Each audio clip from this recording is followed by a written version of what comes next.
Hello everyone, this is Krish and Krish, आप सभी को अपना इंटर का स्कोर बताएं। I got 435 marks in inter.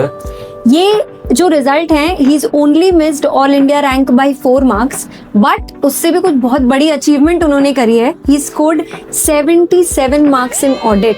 कैसी लग रही है, क्या फीलिंग है आपकी?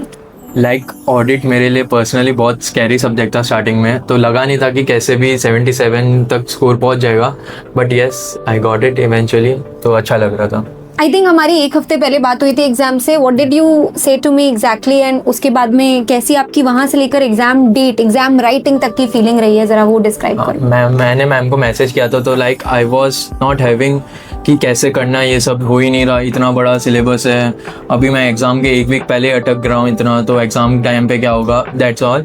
तो मैम ने मेरे को बस यही बोला कि है थोड़ा पेशेंस रखोगे और थोड़ा लाइक इवेंचुअली डिवाइड करके सब्जेक्ट को, कि audit is overall very overwhelming subject, you can't do like in a one go कि पूरा सब्जेक्ट ही चलो आज ख़त्म कर देते हैं। तो वही है, हैव पेशेंस एंड काम, तो हो ही जाता है eventually.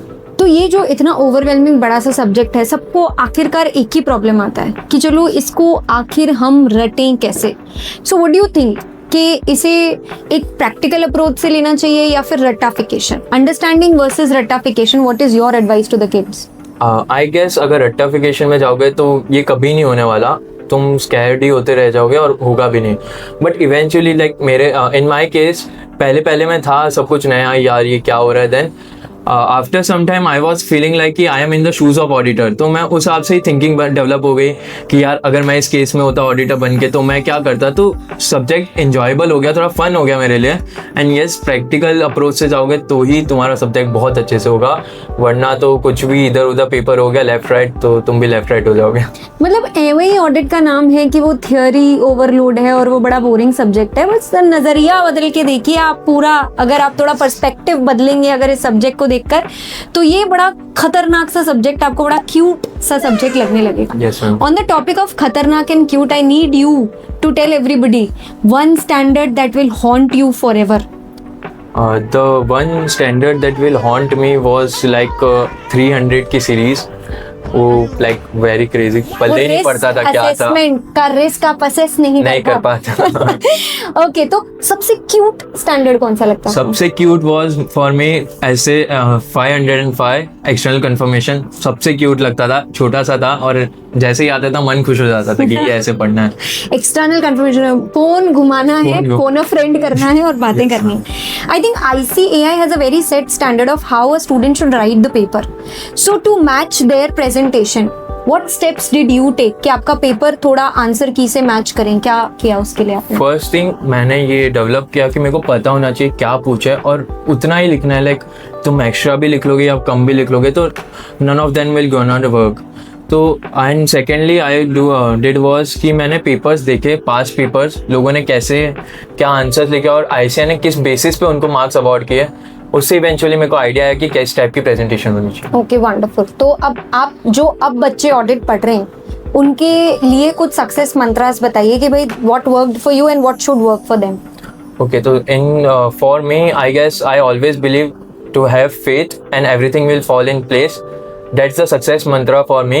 And secondly, I would like to also say that audit is a overwhelming subject. एक साथ मत लेना, उसको डिवाइड करना, थोड़ा थोड़ा करना और हर ऐसे चेक पॉइंट से बना देना। ये चेक पॉइंट हो गया, चलो अब ये मैं अपने आप को रिवॉर्ड करता हूँ कुछ ना कुछ करके।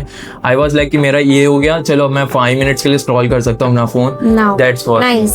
सोशल मीडिया स्क्रॉलिंग के लिए आप खुद को ऑडिट से परमिशन देते थे, दैट इज वेरी मैजिकल। अब आप मटेरियल क्या रेफर करते थे and how important is writing practice in a subject like audit? थोड़ा उस पे अपन बात कर लेते हैं। Material, I never referred any other material other than panoramic book, क्योंकि उसी में सब कुछ था। हाँ, if you take everything then तुम खुद ही पजल्ड हो जाओगे, तुम्हें खुद ही नहीं समझ में आएगा क्या हो रहा है।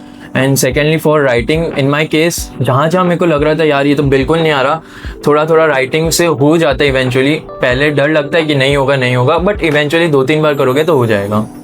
तो कितने रिविजन्स हो गए थे आपके जैसे इस भयानक ओवरवेलमिंग सब्जेक्ट के? How many revisions were you? Countless ma'am, like countless revision. जब भी टाइम मिलता था थोड़ा ऑडिट घुमा ही लेता सुबह उठ रहा हूँ ऑडिट पढ़ रहा हूँ, दोपहर में ऑडिट पढ़ रहा हूँ, शाम को मैं ऑडिट पढ़ रहा हूँ, उस हिसाब से आपका ऑडिट का रिलेशन हो गया था।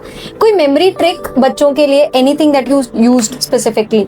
Like learn the keywords first, okay highlight the keywords first, उससे ही सब होगा। Okay, if you could rename this subject for everybody? I would rename the audit as roller coaster. Like starting में you will feel scared, but eventually you will have fun. Oh, that is such a nice way to take this approach. अब से मैं भी जब batch चालू करूंगी तो मैं ये चुरा लूंगी. I will say audit is a roller coaster. ये बहुत मस्त perspective you have added. Having scored 77, was this an expected result or did you expect anything more? I was like eventually expecting more than this. कि like मैंने इतना लिख लिया है, बहुत बढ़िया गया था मेरा पेपर भी, बट ओके इट्स आई से हूँ। 3-4 नंबर और ऑडिट में ही आ जाते तो ऑल इंडिया रैंक भी हो जाता। ऑल इंडिया रैंक का टैग मिल जाता। बट इतनी ओवरवेलमिंग सब्जेक्ट को इतना अच्छे से प्रिपेयर करके ये अचीवमेंट पाने के बाद, do you still want to face this subject in CA final, or if you had the option you would eliminate it? No, I would like to take this subject once again, क्योंकि इस subject में like लगता है scary है, but eventually it is a very fun subject. मज़ा ही आता है कि हमें ऐसा लगता है प्रैक्टिकली हम खुद ही वहाँ पर ऑडिटर बन के बैठे हैं, और ये अगर केस स्टडी बेस में तो यही लगता है कि लाइक हमें ही करना है अप्रोच पूरा। क्या मस्त आदमी है यार। Thank you Krish. Thank you.